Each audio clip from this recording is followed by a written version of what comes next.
I'm seeing all these things around me and all these people around me and all these different images that are showing what they think is immediate success, rather than putting in the necessary work to prepare for that.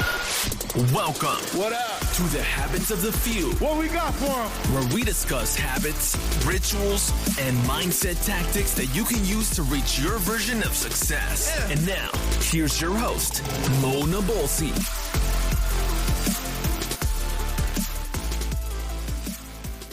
Astor Chambers, born and raised in New York City, husband, father of 3 amazing little girls. I'm a marketer, a speaker, brand builder from a trade standpoint, and person who loves people and just bringing out the best in them. How were you able to identify the trajectory of like what you wanted to accomplish in life? What kind of scenarios did you have to go through? What kind of environment were you raised in that led you to become the successful man that you are in every facet of your life? And if it wasn't just one thing, was it a scenario of different things? Was it influences from people, influences from the situations that you were a part of? I would love to hear a little bit more about that. It's a number of different things. I think the first one is the foundation of everything that I do, and that's just God. I think once I built my relationship with him, it made everything a lot more clear in terms of understanding his plan and just walking in his plan. So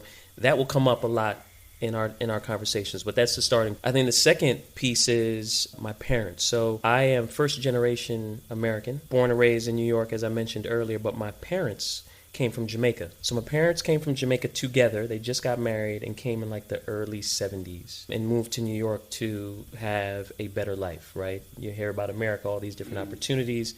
And I think one of the beauties of that, and again, this feeds into the overall premise of how I've been able to thrive in multiple ways in my life. Having them come from Jamaica, they weren't raised in the States around the stigmas of racism, which in the 80s, 90s, and even 2000s, as we are definitely seeing, still prevalent to this day, has major implications on you when you're growing up. And when you come from a family who had to deal with that burden, that's weight that's then carried over to you, whether you know it, like it, or not. So these are weights that I know a number of my peers have had to deal with from an early age to now as, adults and professionals.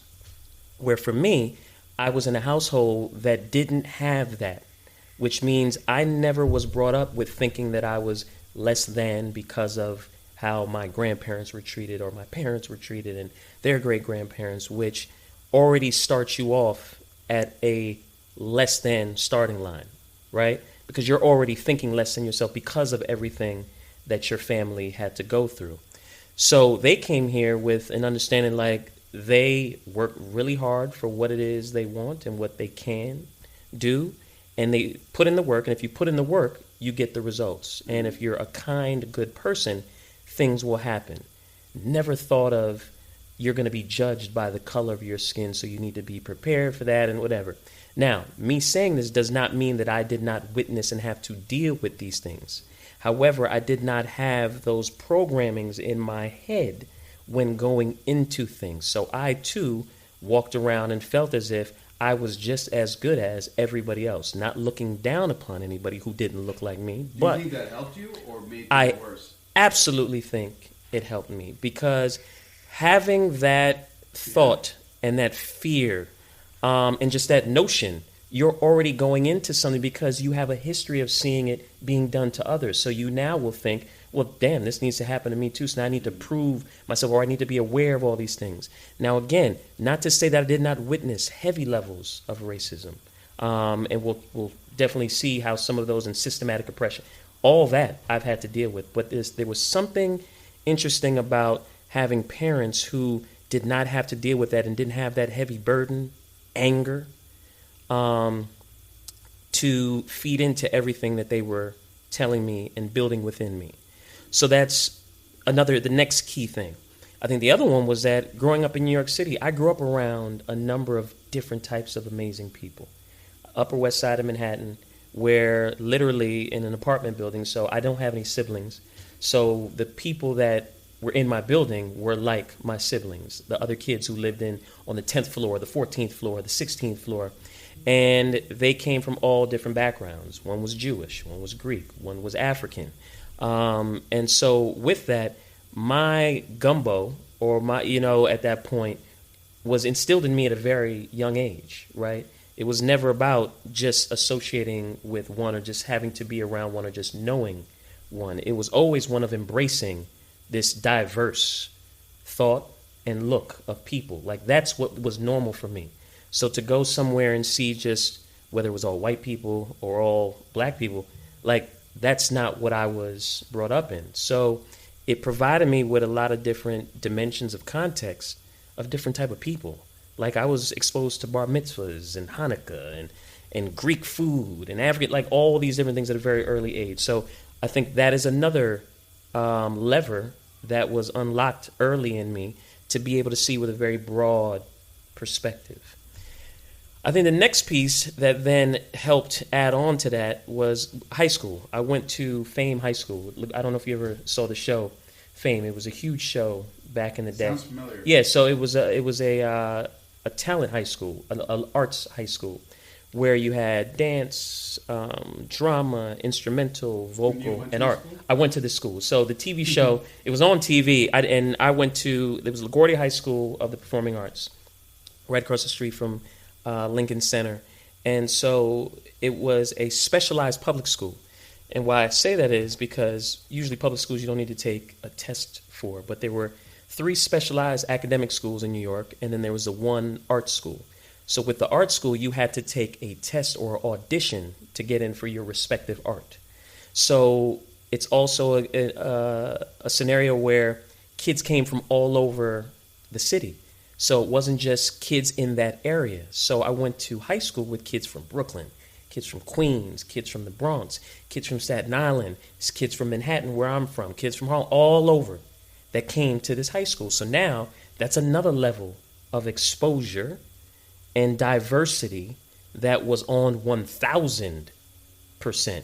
Because when you get that in high school and you're exposed to not only these different types of people, but these different type of talented individuals who have this gift that's been honed in on, and people have been, pouring into it to refine it, enhance it, and now they're all committed to being excellent in these gifts. There's a level of competition and just focus and just engagement that's on, again, 1,000%. So that had another battery in my back. The next piece is I was in sport. So I was also into basketball growing up in New York, and I played a ton of it. I wasn't the best, I wasn't the worst, but I definitely held my own. Obviously, my height did not help a lot. You don't need to laugh at that, buddy. There's a lot I said, and you didn't laugh at anything but that. But listen, as a point guard, I think that also unlocked something for me that is still very prevalent today. And point guards are the ones who really orchestrate the team and how they move, how they think, and putting people in the best places to thrive and succeed, right? As a point guard, you're literally calling the plays. You're getting people the ball in the spots that you know that they can excel in, whether it's a shooting guard, a forward, or a center. And I think that notion of helping others and being a leader came from those basketball skill sets and principles. So when you ask that question, what was the thing? It's not one thing. I think I now have the discernment and the wisdom to be able to look back and say, I see how these things played a role in shaping who I am and how I carry myself in life, both professionally and personally. So it sounds like you're naturally adaptive, which not a lot of people are. You're able to adapt to circumstance and environments, and you're able to leverage those situations to excel in whatever thing that you're trying to excel in. So my question is, these habits, these things that you were able to pick up across the journey of your life, did you ever consider them to be habits? Did you ever consider them to be like, these are little tactics that I have to adopt and leverage so that I can reach whatever potential or whatever goal that you may have set for yourself? Were you aware of that, or was it like it just happened instinctually? And then the next piece is that most people struggle with just setting a goal and actually accomplishing that goal for the day. Like, as much as I need to make 50 calls today, reach out to 50 calls, I need to send 10 emails, or I need to, text all of my loved ones that I love them, or whatever the case may be. And it becomes paralysis by analysis, and we just start procrastinating over the most trivial, simplest tasks. So I guess my question would be, because you seem like this was you're a natural at being able to be adaptable and then also be coached and also being able to have leverage like leadership qualities and skills. Did you have trouble navigating, like maybe in your early adulthood, Absolutely. To becoming the man that you are today? Absolutely. And if so, what kind of things were you what kind of things were you actually having to, I guess, utilize to become the person that you are today? Yeah. I think, no, I did not know the things necessarily then. I knew there were some core values in me that I continue to dig deep in, right? That I think help sustain me and move me through all these different endeavors, all these different challenges, and all these different opportunities. And I think as you look at these core values, we all have choices on what we choose to put our energy in, right? And the things we choose to stand for or believe in and be a reflection of. That's all a choice. And I think I made choices to align with those things. And I think looking back now, it probably was to get me closer to my purpose, right? I was. How did you know? You don't. I think what I did, it's not about knowing. I knew that there were certain things that I felt good about in terms of the way I handled things. Mm. And what I mean by that is there were so many times where I was in many instances where I'm like, why is this happening to me? I didn't do anything to deserve this. Why didn't that opportunity come to me? Mm-hmm. Why did this person treat me like this? Or why did this outcome happen like this? So it wasn't necessarily negative self-talk. You were just questioning like the scenario, the instances. And then it went from why is it happening to me to then everything is happening for me. Mm-hmm. Because the other thing that I think so many people overlook is the fact that struggle and adversity are part of the journey, right? So not everything went my way, air quotes, whatever that means, right? We always have this vision on how we think things are supposed to happen. And if it doesn't happen that way, then it wasn't a success. It didn't work out, when really that was the success. The success comes in going through the thing that's happening that may not be going the way, air quotes, in which you envisioned it. But there's such a learning that you can get from that. When I built that muscle, dog, of understanding that everything is happening for me and everything happens for a reason, as cliche as that may sound, and I was able to go through things and know that at some point I'm going to see the benefit and the reason. Why? Whether it's in a day, a week, 2 weeks, 2 months, 2 years, who knows? There's going to be a time where it's all going to make sense as to the why. And that why sometimes is not necessarily just going to be for your benefit. Mm. That why could be for others who had to see. You literally have the one thing that if people knew what it was, they would kill themselves for it. And that's self-awareness. And so, but again, self-awareness is, I don't want to say it's a lot of pressure.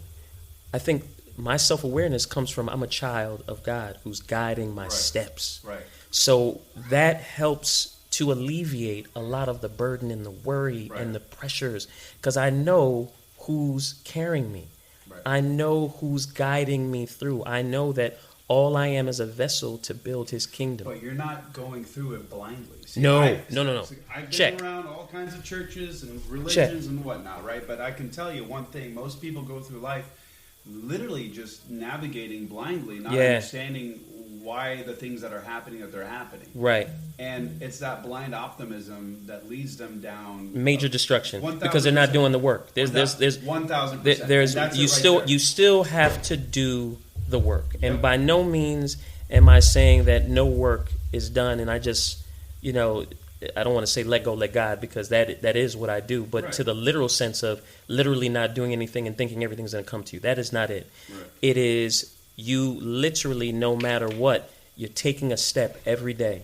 And you're literally walking by faith and not by sight, right? So I'm walking through all these things knowing that there's going to be adversity.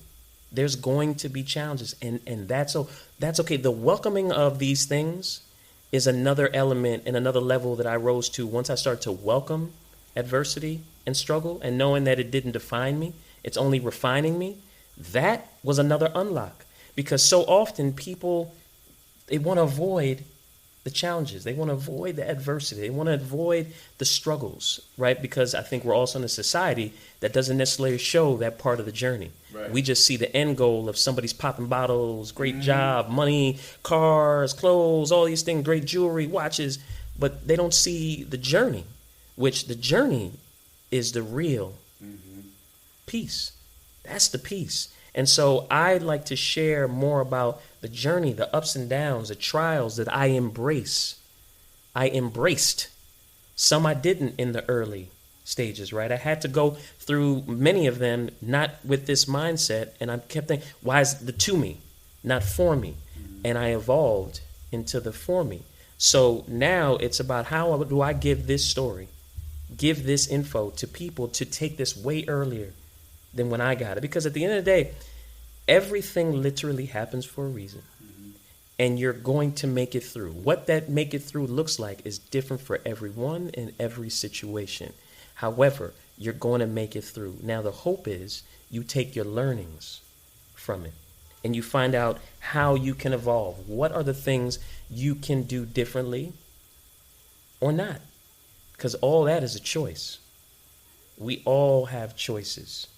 You can choose to continue to do the same, or you can choose to evolve and figuring out ways to learn from what you've gone through.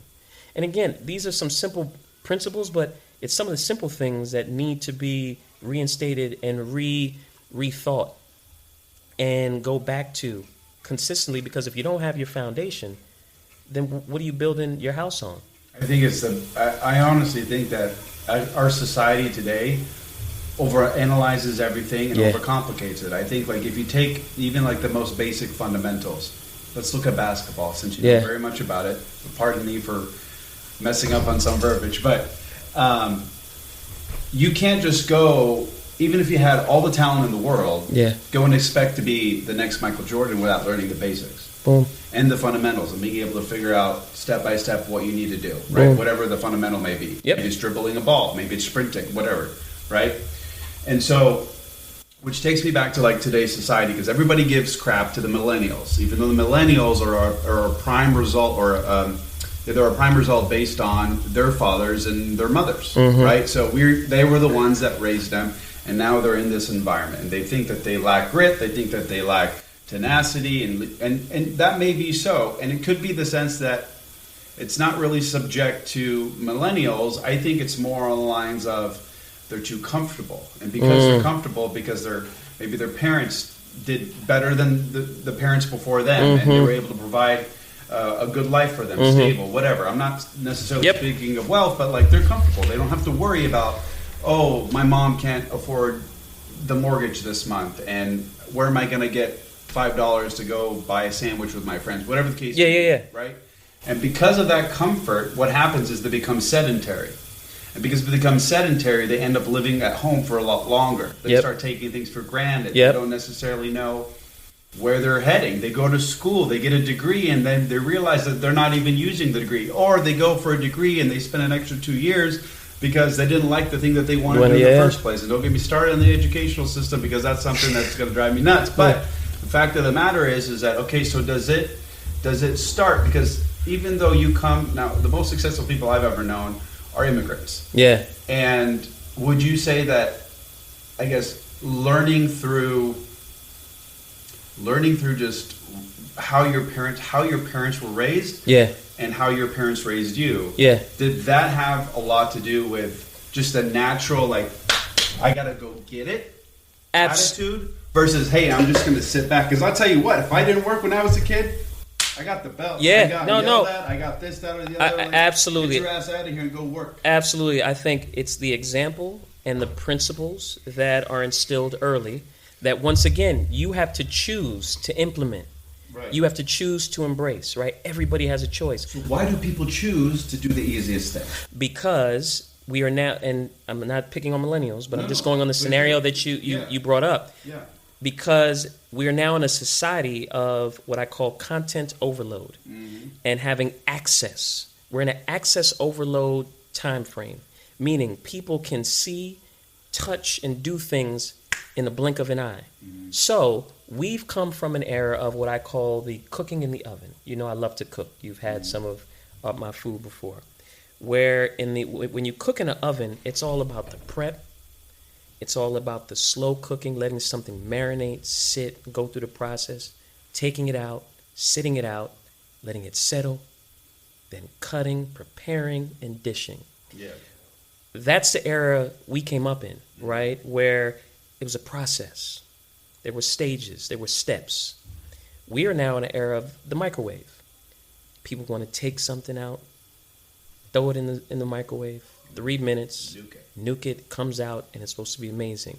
And the correlation I make with society today is with this information overload and this access overload, they're seeing nothing but the end product of what they deem as greatness, right? What they deem as success, what they deem as living the life. But they're not seeing all the stuff that came before that. So they are programmed now to think, well, I need to be popping tomorrow. If I'm seeing all these things around me and all these people around me and all these different images that are showing what they think is immediate success rather than putting in the necessary work to prepare for that, then yeah. Social media really is a double-edged sword. Social media is a major double-edged sword. But again, it's about the choice on how you choose to consume, right? Social media. So I look at, with this information overload, you have to be the best guard of the content in which you take in, but not only the content you take in, the way you digest it. Right, because when people say like, oh, technology is a curse or social media is... It's not a curse. It's not a curse. It's not a curse. It's a tool. It's a tool. And if you know how to use the tool, then you can leverage that tool to your If not, if you pick up the chainsaw and you don't know how to use it, you might hurt yourself. You might cut your leg off or somebody else's leg 1,000. Because you're not equipped or trained properly to do so. And we are very much in an era where it's just people just want things to happen overnight for them. Yeah, instant gratification. Instant gratification, microwavable. Yeah. And I think there's obviously pluses in there somewhere. Yeah. But I have to say, the oven type of approach, the working the process, and being diligent, and putting in the work, whatever that means for you. And please, when I say work, that's the other myth that we have to break down, that we can really go deep on.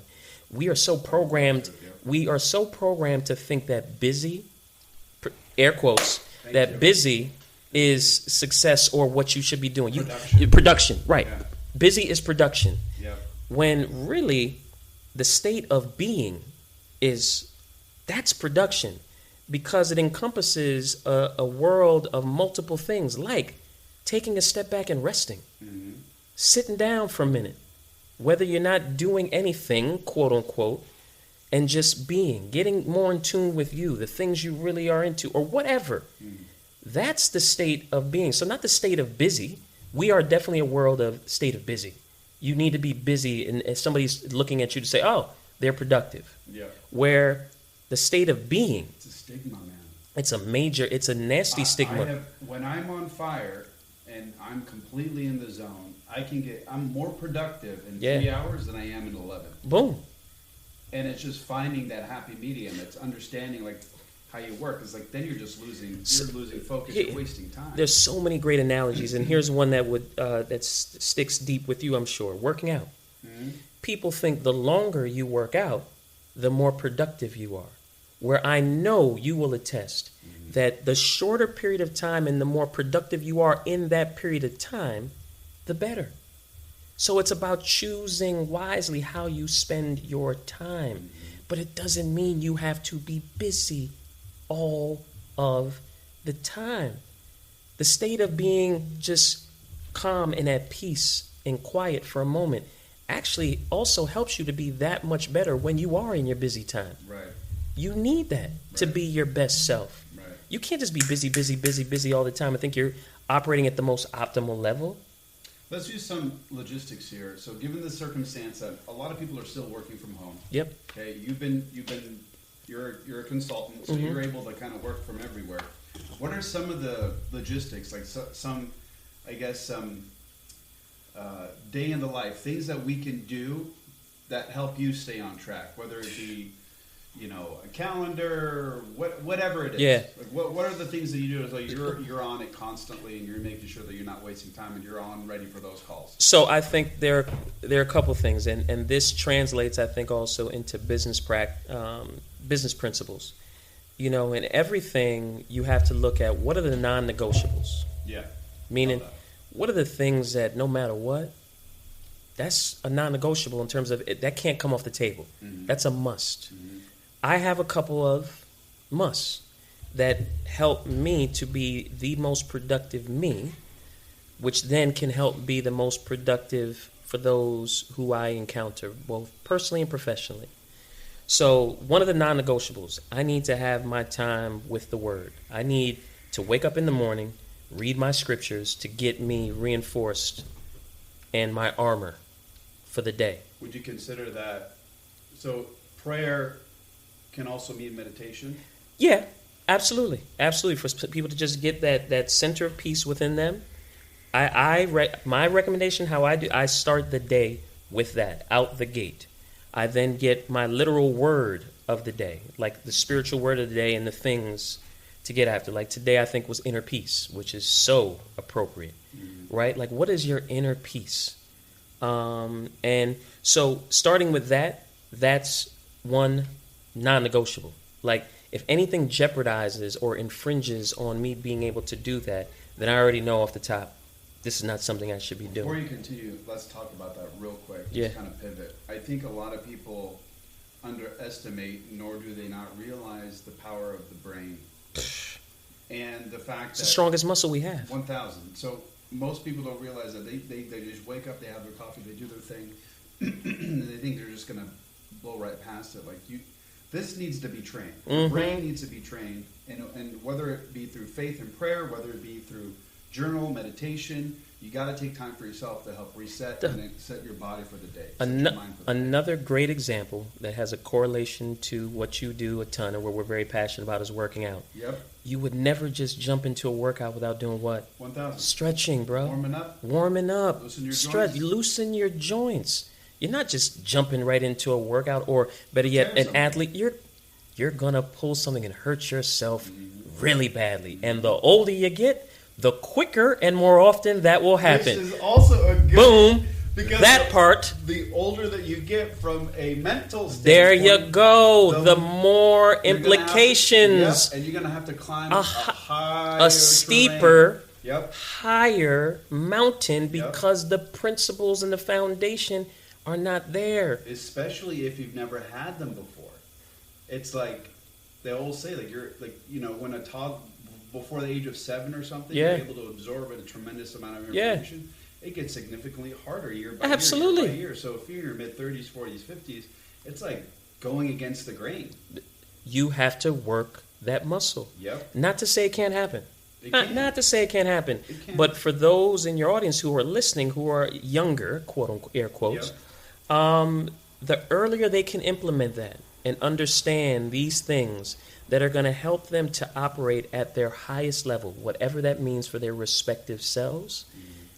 Those are the things you need to prioritize in every way, and do nothing to compromise those things.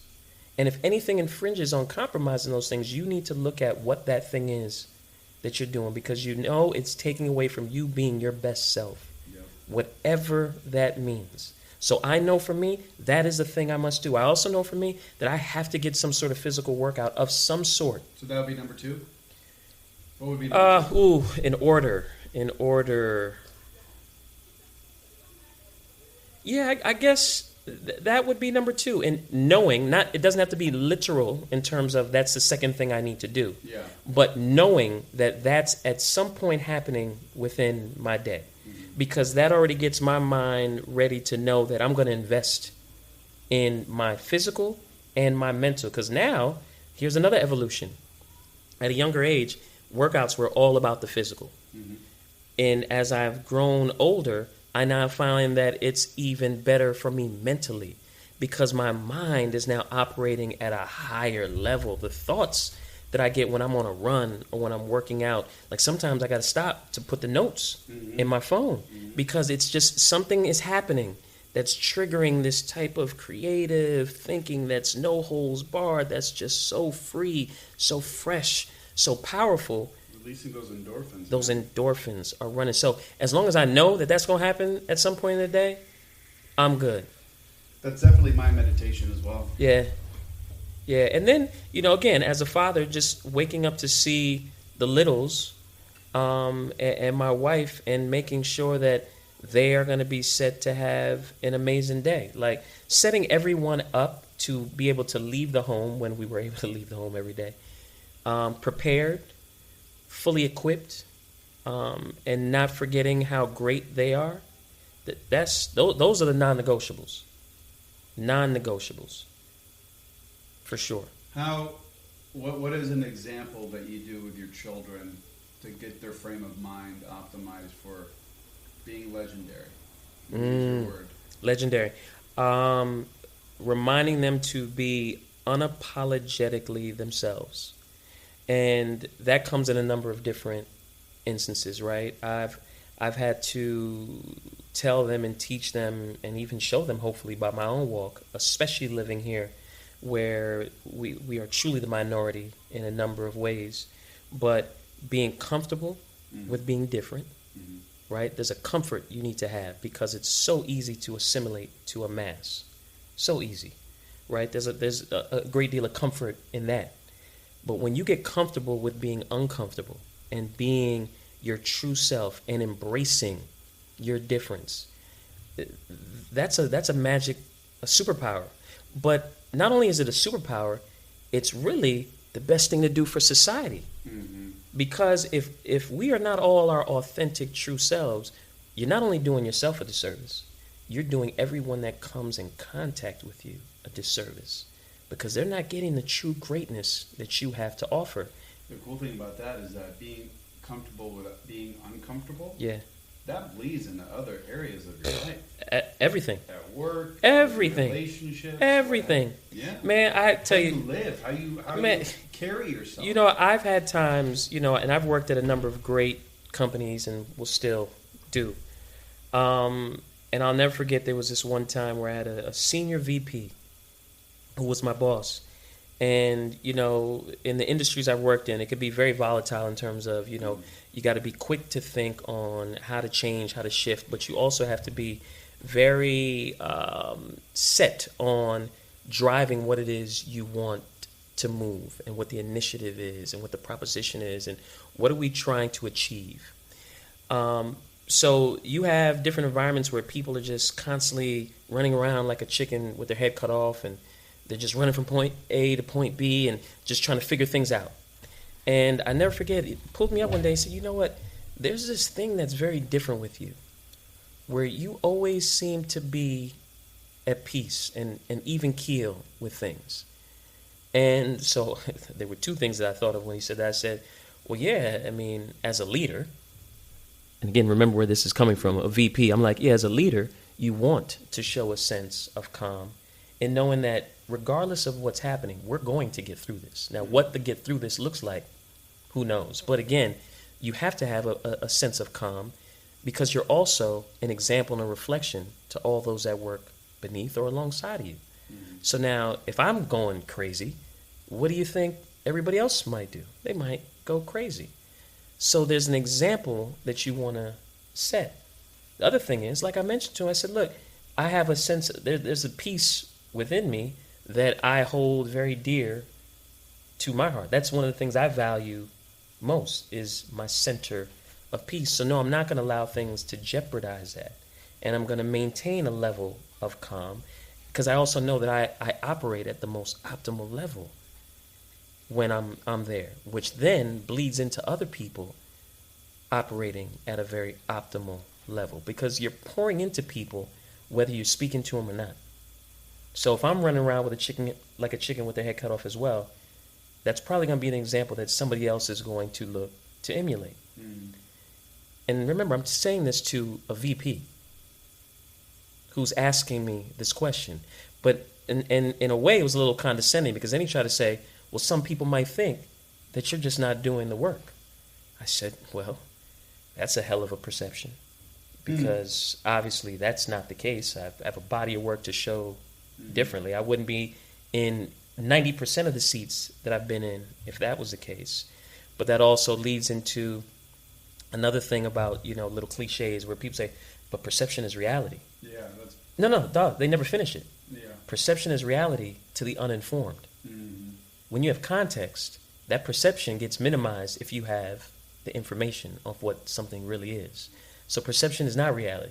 Perception is reality to the uninformed. Who is brilliant at doing that? Who? Media. Boom. Fake news. And they are creating the narratives. They're creating these perceptions, but not giving all the context. And they're manipulating. 1,000. And the manipulation of context, I mean, we can go into, that's a whole nother convo about why that takes place, right? That's based off of trying to move a people or a person or a thing in a direction that's beneficial for you. But at the end of the day, really, that's just based off of fear, insecurities. When people try to change narratives and try to paint pictures of things or other people, it's really based off of fear that they're trying to deflect, so that no one can then look at them. Boom, that part. So again, all these things, once you know these things and you really live by them, and you've gone through enough circumstances and situations to see it for what it is, and you've come through it, this thing called life becomes a little easier. Not to say it's easy, not to say Astor's walking this planet not having to deal with any adversity. I'm dealing with so many trials, so many different things. However, it helps you with how to navigate through, how to manage through. And I've now evolved to a place where I've had a great deal of success, right? When we always talk about, what does success mean to you? I think I've gone through the evolution of what success has meant for me. Early in my years, it was about, I got to work for this certain company and have this certain title. And then it evolved to, I want to work with really great people. And then it evolved to, I want to be significant, which means I want to add value to others. So it's not about me anymore. It's about others, and how am I adding value to them, be it with what I'm doing, or more importantly, the platforms that I provide for them to enable them to be their best selves. Because I know that's investing into the greater world that we're all having, or community that we're all having to live and breathe in. That's now success for me, which has evolved to what I call significance, bringing value to others. That's the thing that gets me going every day. How am I helping someone be their best self?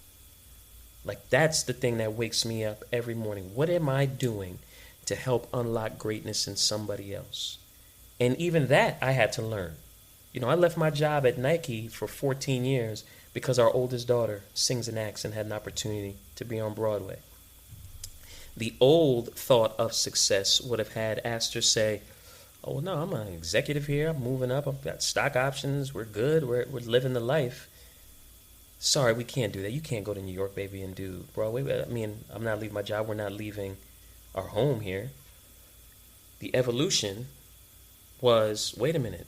There's an opportunity. We've found out how our child is bent in terms of what her gift is, and we all have gifts. And the unfortunate thing is that the majority of people go through life not even finding out what their gift was, and not investing the time and the energy into it for a number of reasons. we actually found out how she was bent and what her gift was. And we invested in it, right? Literally and figuratively. So now we're at a point where she has an opportunity where she's going to be able to inspire and touch a whole lot more people than I am in the current role that I'm in. And please understand, the roles that I've been able to inspire a lot of people and cultures. But this was something where she now was going to have that platform. So I had to step off the boat to walk on the water to say, no, this is what we're going to do. I'm going to leave. You and I are going to go to New York. My wife and the other two little stayed here.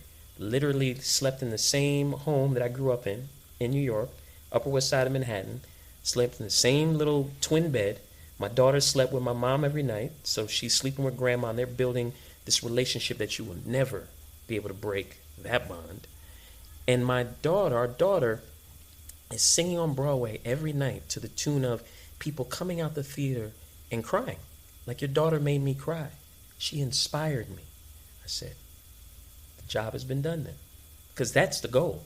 How do you use your gifts to inspire people? I love that, because I look at life like you're creating ripples. Mm-hmm. So your new revelation was to inspire others. Mm-hmm. And then you inspired your daughter. Well, no. I didn't inspire my daughter. We provided a platform for our daughter to inspire others. You did, though, indirectly. Right. So you inspired her indirectly, which then caused this ripple for her to inspire. Yes. Hundreds, thousands of people, Facts. Whatever the case may be. Right? Facts. And here's the other cool thing. You don't know how many other ripples that you've created in the world where it's literally turned into waves. Boom. And that is the true fact. And that's why I think it's a selfless thing. Most people think that, I want to help benefit other people. That's selfish, because at the end of the day, you feel good about yourself. Yeah, but what about the people that you don't even know? Boom. And exactly that you might not be able to touch, but the person you touched can touch it. Like, Bobby was able to touch so many different types of people. So it's this notion of, I think you were talking about this, like humility, right? Humility for me is not thinking less of yourself. It's about thinking of yourself less. You get me? Yes. It's not thinking less, but this is how deep, making yourself less of a priority and put others in front. There you go. Okay? And so when you get to that, I think not only as a person do you grow, but community grows exponentially, man, because we're just all pouring into one another. And so when that happened with my daughter, and of course, God is so amazing. He's the master architect, because it was also a time when I was at this brand where the culture and the brand had changed, right? Nike. Negatively? Negatively. Absolutely. It was not the type of work environment that I was going to be able to continue to move up or flourish. It became this environment that was building a lot of followers out of fear, as opposed to continuing to build leaders. So, which also brought a different type of approach and mentality that was the very much corporate approach of people throwing each other under the bus for their own personal advancement, which I was never going to thrive in. That's just not my personality. And it wasn't a choice I was going to make to change for that. So that environment was taking place then, which opened my eyes to look outside of the tunnel of just, I need to be here, stay here for the rest of my life, or whatever, 5 more years, whatever. So with the blinders now open and our daughter having this gift and this opportunity, I'm now looking at it differently. Like, over here is not serving the purpose anymore of me being able to do the amazing things and provide, impact for others around me. Let's go do this. Very non-conventional, right? This is not a script that you've seen played before. Right? This is not something I saw and was like, by the time I hit 14 years, one of my children is supposed to be amazing in something and I'm going to leave to go help them pursue that. No. This was our story. Right? This was unique to us. But what it did was people would look at me and be like, thank you for what you did. I was like, why? They're like, because I then had to relook at my situation and say, if I'm not happy if I'm not fulfilled, or if there's something that I need to do, I need to just go and do it. And you just went and did it. Even when it didn't feel right, but you knew it was the right thing to do. Mm-hmm. That's what you were just talking about, the ripple that turned into waves. I now see people flourishing on, whether it was their passions that they wanted to explore that they didn't do because they felt it was wrong to spend time doing that while being on the job or whatever. Or people felt like they should go into different careers. People felt they should be in certain positions and be their own advocates for those things and got them. Those things happen based off of them seeing you do what you did helped me to do what I then needed to do in my respective world. Not go get their kids on Broadway. Mm-hmm. No. What was right for their journey. I love it, man. It was very similar to the sense that, my passion was always music, production. So I was able to find a muse with that, with podcasting. Never did I have the intention of it being successful or to monetize it and make money off of it. Really, it was an outlet for me to be expressive and creatively and communicating with people like yourself that, really inspire me and help me think in a different way. But also the fact that there are, young men and women actually listening to this is pretty crazy. Yeah. My biggest thing that you touched on earlier before that I wanted to add to was that a lot of people tend to overestimate what they can do in a short span of time, and they underestimate what they're capable of doing within a decade, as an example. And because of the attention span of young people today is that of a goldfish, maybe less, and the instant gratification model, it's really, really tough to develop grit. Very. Very tough to develop grit. So what would be, I guess, one piece of advice, maybe we'll end on this, what's a good piece of advice that you can give everyone right now who are in the mental state of, I'm too comfortable, I want instant gratification, I want to be able to be successful today, I want to get the job that I want, what have you. What is something that you give them, how can they develop grit right now? Let's say they're 25 years old and they've lived a comfortable life and they don't really have any kind of tenacity. They don't have the stubble on their hands. They haven't been lifting weights long enough. Yeah, you know what? The first thing I would say is figure out what your purpose is.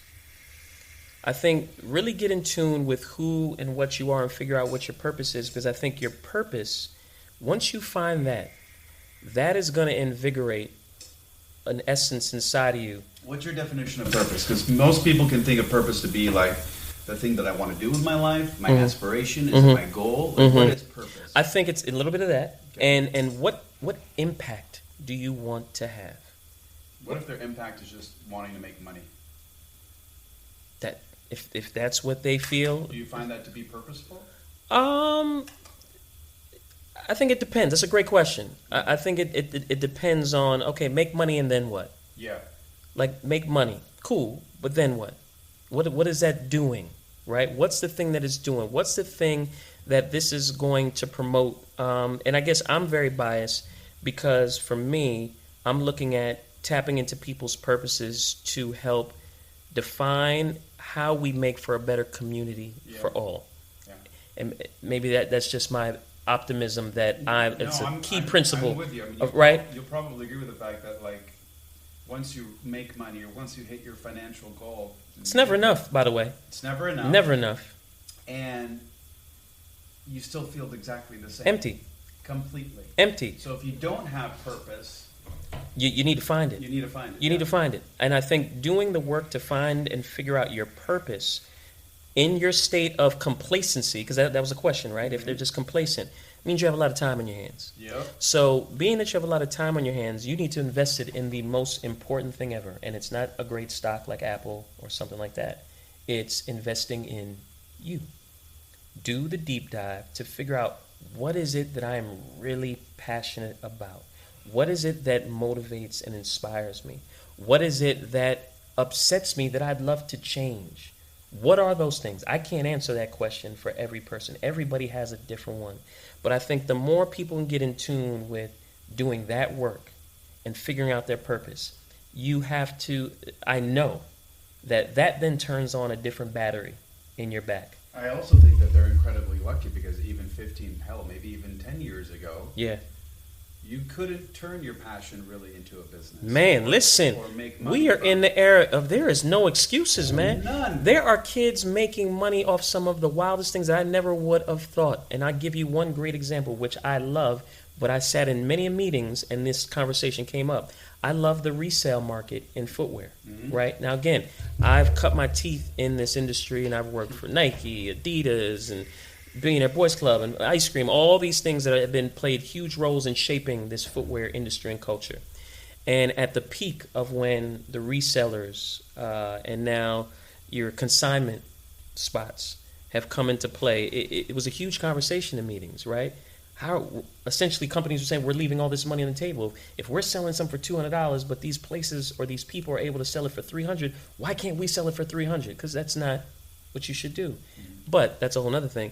The fact that there are people who they've created companies and this is their job to buy something and then resell it is creative, it's innovative, it's very current, and it's not hurting anybody. It's not hurting. It's only giving the brand more awareness.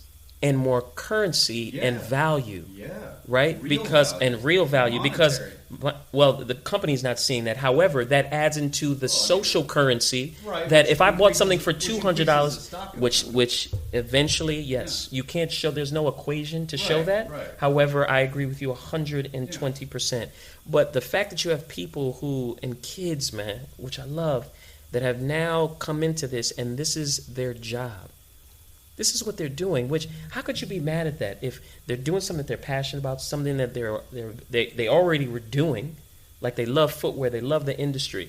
Now they're reselling these things and making profits to sustain themselves.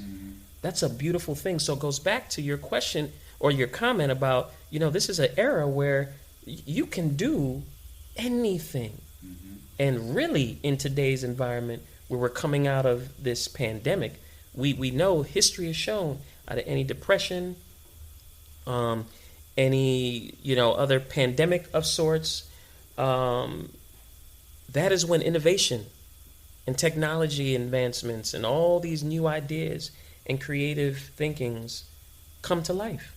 So right now is the time in that complacent set. If you just want to sit back and take it all in, to really just do a deep dive. Think about these things. What are the things that matter to me? What is it that I want to do? What is it that I'm looking at and I'm like, that needs to be different. That could be better.